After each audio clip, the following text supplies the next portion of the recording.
Assalamu alaikum musidɓe, ko mi woni wadde o vidéo ɗo ɗen ko fi men en fof surtout enen wonɓe ka yaasi andinan wallahi sa faala gurdam welɗam ɓurtu ɓernde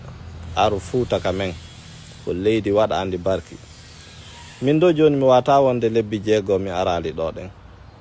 ɓurtumo mi heɓata on ɗo ɗen e welo mi heɓata mo nokku e nder aduna o. Leydi no hecciɗi joni noon piiji ɗin fop kadi no woodi technologie no woodi. Mi wolana on ɗo ni miɗo timbo ka amen ɗo ɗen kono wifi miɗo jogiti miɗo wawi wadde ɗo golle ɗe mi gollata Amérique ɗen e hinoɗa joyti boxum am wifi kun ɗo ɗen ni e mi connectoto ɗo ɗen kala golle ɗe mi duwa wadde mi waɗa ɗe fuuta ɗo ɗen. Panneau solaire ji sino woodi ɗa wawi connectude ɗon joni frigo no woodi.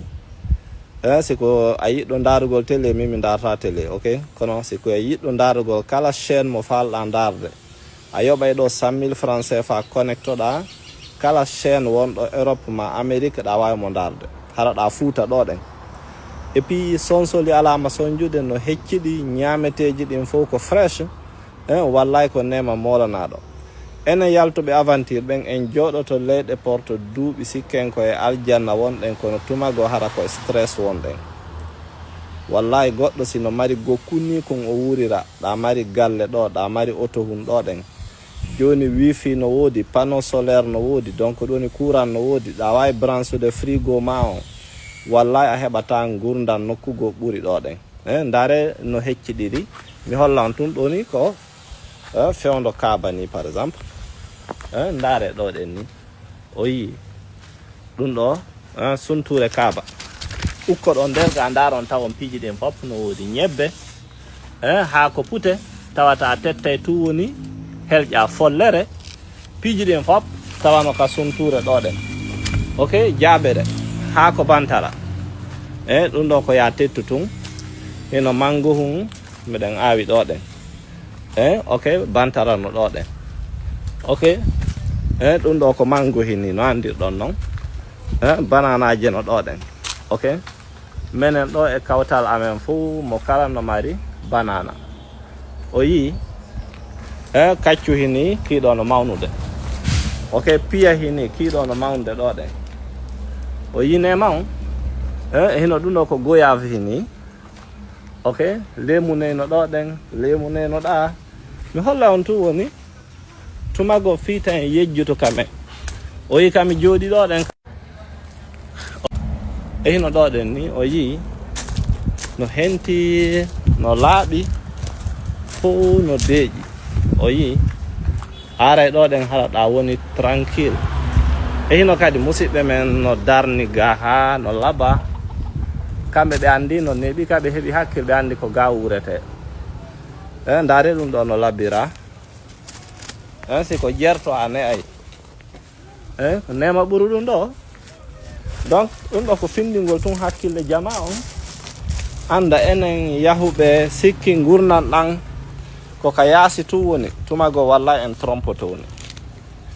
hiɗa wawi sa heeɓi feere wonugol fuuta ɗo ndaare ɗum ɗo no hecciɗiri portoɓe ɓen ko marɓe jawdi ɓen tun yata ka seraji maɓɓe ɓe wurira sifa ɗan gurdam ɗo ɗen o yi ko awɗa wo tawa fop no hecciɗi ok ɗa wawi wadde ndiyam joni ndiyam kadi no woodi ok ndiyam kadi hara no woodi ɗa wawi arde wona ɗo waɗa ɗo vacance ma on tranquille harana hay Conakry tranquille hara ɗa ɓuttini dok kadi ok o yi ɗum ɗo ɗa wawi wadde ɗo joni hara ndiyam no woodi hara alama porde fi ndiyam piiji ɗin fop tawa no woodi no newi hino sa daari ɓewa no kawtal ɓe amen ɗo kadi o yi hino bananaje ɗe no wayi ɗum ɗo fop hara no hecciɗi no gollede